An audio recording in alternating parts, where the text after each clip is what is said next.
one of the ways I think as seminary professors we need to steward this responsibility is when you are, there's just one example of it, when you are teaching and when you are laboring, you're assigning books that when students come away from the seminary, they could continue to cite those books outside of seminary. Yeah.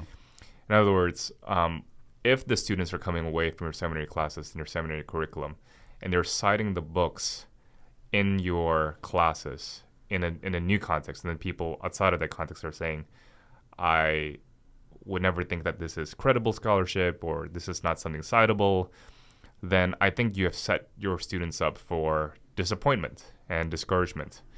So I think that's something for us to think about. So I think sometimes people ask academics, so why would you spend all your time writing these monographs that like 5 people would read and nobody else, or only a select handful of people would read? Why not just spend all your time writing books that will actually help people? Yeah. I like how they would throw in that phrase. Why don't you just write books that would actually help someone? But I think, again, just different standards here, and what you mean by important there too, Scott, mean differently in terms of the purposes of your book.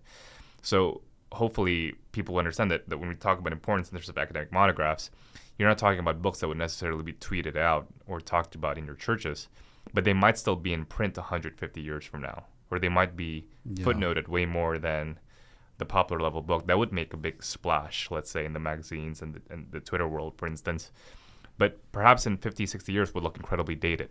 Yeah. So I think there's just different goals for these things. So importance means longevity. Go ahead. Yeah.